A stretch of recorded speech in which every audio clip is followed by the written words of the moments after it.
c'est Vega et bienvenue pour cette review du chapitre 38 de Boruto. On est donc à l'avant-dernier chapitre du 10e tome. Donc ça avance, l'histoire avance et ce chapitre a été extraordinaire, comme d'habitude. Voilà, moi déjà, voilà, c'est pour me dire ce que j'en pense, comme d'habitude, hein, je fais déjà ce que je dis, ce que j'en pense avant d'expliquer pourquoi. Mais ce chapitre était vraiment très bon, mais depuis... enfin, je veux dire, depuis longtemps, tous les chapitres qui sont bons, il n'y a aucun chapitre pour le moment dans Boruto. Contrairement à Dragon Ball Super, si je prends encore un manga qui est édité, publié tous les mois, il n'y a aucun chapitre qui m'ont déçu. Il y a toujours quelque chose de malade, il y a un peu de la science, enfin il y a toujours quelque chose de malade qui se passe. Et du coup j'avais fait une vidéo par rapport à ce qui s'était passé au début, carrément au début du tome 10, en me disant que Naruto pourrait très bien y laisser sa peau. Clairement. Je dis, sa peau, ça peut être logique que Naruto meure, et que du coup on a une ellipse, etc., vu qu'on avance quand même dans le temps en termes de manga, où finalement je m'étais un peu rétracté sur ça en disant que si Naruto, oui, il pouvait très bien rester Hokage, et perdre ses pouvoirs, par exemple. Et ce qui laisserait toujours Boruto briller, parce que scénaristiquement, Boruto doit toujours briller. Alors du coup, qu'est-ce qui s'est passé dans ce chapitre? Et ben le combat entre Jigen et Naruto Sasuke continue, et Naruto Sasuke ne plaisante plus, il y a le Susanoo et il y a le mode Kurama totalement activé. Sauf que Jigen, lui il plaisante pas, il les défonce, il les one-shot d'une facilité totalement déconcertante. Genre le Susanoo qui est du coup l'armure ultime, entre guillemets, comme avait Gaara à son époque en tant que Genin. Et là du coup Sasuke dans Shippuden, tu vois, il a vraiment une grosse armure, indestructible, et il a un seul coup de pied, voilà, c'était fini. Incroyable, je veux dire, incroyable. Jigen, il possède une force phénoménale, ce mec, c'est un fou. Enfin, cet Otsutsuki, c'est un fou, mais ça, on en parlera un petit peu plus tard. Du coup, c'est vraiment... c'est un fou. Mais on sait pas trop ce qu'il veut vraiment, pourquoi, et qu'est-ce qu'il fait, etc. Enfin, en tout cas, dans l'intention de Naruto Sasuke, il veut l'arrêter. Et à ce moment-là, du coup, on va l'appeler Jigen pour le moment. T'as Jigen, de toute façon, ça reste ce Jigen en quelques termes, ça reste Jigen. Et donc, Jigen, à ce moment-là, il se dit toujours, il faut que je tue Sasuke. Voilà, parce que Sasuke, il est toujours aussi intelligent, le mec, c'est bon, il connaît un peu les situations, il arrive à analyser ultra rapidement. Et pour lui, le danger, c'est moins Naruto que Sasuke. Pour lui, le danger, c'est vraiment Sasuke. Donc, il faut l'éliminer. Donc, il veut l'éliminer, sauf que du coup, Naruto, il le protège, ils sont totalement dans une mauvaise posture. Et du coup, Naruto dit à Sasuke, écoute, vas-y, barre-toi, enfuis-toi. Ça, c'était vraiment beau, j'ai hâte de voir ça en animé. Ce sera pas avant 5 ans. Je plaisante, hein. Enfin, ça se trouve, c'est vrai, ça sera pas avant 5 ans. Hein. Vu comment c'est parti, c'est peut-être pas possible. Et donc, c'est une scène qui est très beau, j'ai vraiment hâte de la voir en animé. Naruto qui veut à tout prix protéger Sasuke, qui dit que de toute manière, lui, pour le moment, là, c'est terminé. Et il dit, vas-y, Sasuke, barre-toi. Et Sasuke, il veut pas. Il dit, non, mais c'est Naruto, on va faire comment sans toi? Et Naruto a la meilleure réponse du monde. On va faire aussi comment sans toi, Sasuke. Donc Sasuke, d'accord. Avant qu'il, du coup, Jigen puisse du coup le toucher et le tuer, Sasuke, du coup, arrive à disparaître, arrive à s'en aller et s'effondre devant Sakura. En disant, Naruto, reste en vie. Tu vois, voilà. C'est magnifique, cette scène était magnifique et Naruto est vraiment du coup dans la merde puisque le Jigen, déjà le Jigen voulait déjà terminer plus facilement le combat, plus rapidement plutôt le combat, plus facilement, même s'il pouvait le terminer facilement. C'est parce que du coup il a une sorte de coque au niveau du cœur, un truc assez spécial, qui commence à se fissurer. Et là il se dit bon il est temps que je termine le combat. Mais au lieu de tuer Naruto, alors ça je sais pas pourquoi il veut pas tuer Naruto, parce que là il pouvait, hein, là clairement il fait ça et voilà. Mais parce que du coup Naruto ne l'intéresse pas. Même s'il aurait pu le tuer, Naruto ne l'intéresse pas, c'est juste la raison. Il y a Boruto qui l'intéresse et Kawaki, mais Naruto ne l'intéresse pas. Et Sasuke il voulait sa mort parce qu'il pouvait être dangereux. Mais Naruto il en avait rien à foutre, totalement. C'est ce que disait Sasuke, parce que Naruto il commençait à le provoquer, etc.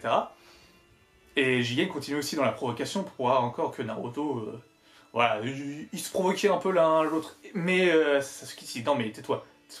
Encaisse parce que du coup, il s'en fout de toi, je veux dire, il te tuera pas. Il te tuera pas parce qu'il s'en fout, t'es insignifiant pour lui, tu vois. Et c'est ce qui s'est passé du coup avant que du coup, Sasuke puisse s'en aller. J'avais oublié du coup de raconter ce petit détail. Et là, du coup, Jigen scelle Naruto. Naruto se fait sceller par Jigen. Encore comme une sorte de géante théière. Du coup, là, Naruto est scellé avec Kurama. Waouh, là tu fais. Ah ouais, quand même. Il n'y a plus du coup de Naruto à Konoha pour protéger le village. Naruto est scellé, on ne sait pas quand est-ce qu'il se fera déceler, enfin, mais il n'est pas mort, il est juste scellé. Ça a son importance quand même, puisque ça offre aussi une possibilité de scénario à côté, et aussi on apprend du coup, par la même occasion, que Jigen est un Otsutsuki. C'est officiel, mais qu'il n'est pas Jigen Otsutsuki, que Jigen est un réceptacle de... il s'appelle comment? Ishiki Otsutsuki. C'est-à-dire que Jigen était juste le réceptacle. Ça voudrait dire que Boruto est le réceptacle de Momoshiki, et que Momoshiki pourrait se réincarner en Boruto. Ce qui ferait du coup que Boruto serait un Otsutsuki et un antagoniste principal. Là, puisque du coup, ça serait un ennemi. Et ça pourrait être un truc de dingue, ça serait osé, ça serait osé. Déjà, c'est les Naruto, c'était osé, et j'aime bien parce qu'ils prennent vraiment des risques. Mais du coup, en parlant du coup de suite à l'histoire, ça pourrait engendrer un nouvel scénario, c'est à la recherche de Naruto. Clairement, c'est comment on va faire pour sauver Naruto, genre faire une escouade avec Sasuke pour directement sauver Naruto. Donc en fait, ils vont laisser carrément, à mon avis, ils vont laisser Kawaki à Jigen, et ils vont partir pour essayer du coup de sauver Naruto, voilà, comme ça, un truc comme ça, ou ils vont carrément échanger, demander de faire l'échange. Il n'y a aucune raison que Jigen accepte, mais il peut accepter parce qu'il s'en fout. Voilà, tant qu'il a ce qu'il veut. C'est possible, ça sera dans la mentalité du personnage, et il pourrait libérer Naruto. Mais ça pourrait du coup être intéressant d'avoir un arc de mission sauvetage du coup Naruto. Mais voilà, donc bon, Jigen a battu, enfin Ishiki a battu du coup Naruto et Sasuke d'une manière déconcertante. Alors du coup, qui pour les battre? Je veux dire, ils sont, théoriquement, Naruto et Sasuke sont les plus forts. Et là, on rejoint encore ce que je disais pour augmenter le truc, c'est que Sasuke pourra directement dire, bon, pendant la mission sauvetage, il pourra très bien dire, bon bah Boruto, je vais t'entraîner, il faut que tu surpasses Naruto pour que tu puisses sauver ton père ou pour qu'on puisse l'aider. Ça peut être très bien un truc comme ça, du coup, finalement. Et il y a aussi, du coup, l'image de fin, pour terminer, du coup, sur ce chapitre, où Kawaki perd son bras, le bras qui est alimenté par le chakra de Naruto. C'est là que, du coup, ce qui veut dire que le chakra de Naruto n'aimait plus, vu qu'il est scellé, comme Kekuya qui était scellé, voilà, c'est pour donner une comparaison. Il n'est plus, et là, Kawaki est totalement bouleversé. Salada ne comprend pas trop, et là, Kawaki dit, putain, non, mais en fait, le système, il est mort. Ça va être le bordel dans ses prochains chapitres. Mais, du coup, ça pourrait donner un truc comme ça. Jigen, de toute façon, il va revenir. Enfin, Ishiki va revenir récupérer Kawaki. Est-ce qu'il va attendre un petit peu que ça aille mieux, parce qu'il a du mal avec son corps, etc.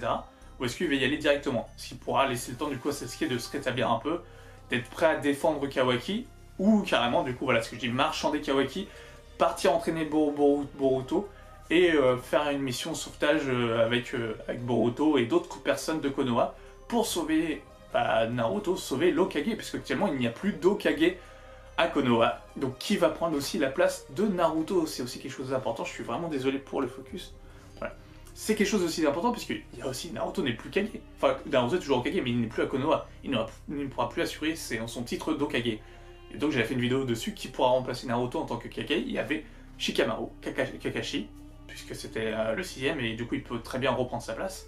Et Sasuke, et je pense que du coup, pour moi, le Sasuke, il peut très bien revenir, il peut très bien devenir Kage à ce moment-là. Enfin, un Kage d'intérim, le temps que du coup Naruto soit sauvé. En tout cas, c'était un chapitre assez, assez dense en termes d'émotions, en termes de révélation encore, et en termes de péripéties, c'est quelque chose du coup Boruto. C'est franchement quelque chose, je m'attendais pas à ça en lisant Boruto au début. Mais on est vraiment sur quelque chose de lourd et j'attends vraiment avec impatience la suite, du coup le dernier chapitre du tome 10, pour savoir est-ce que du coup Naruto est-ce qu'on va passer à autre chose? Est-ce que du coup, est-ce que du coup il y aura une mission au sauvetage Naruto avec Sasuke, etc. Est-ce que du coup Sasuke va prendre la place d'intérimaire en tant qu'Hokage? Ce qui pourrait être possible, hein, parce que c'est dans le film The Last, il a dit que quand Naruto n'était pas là, c'était à lui de gérer Konoha.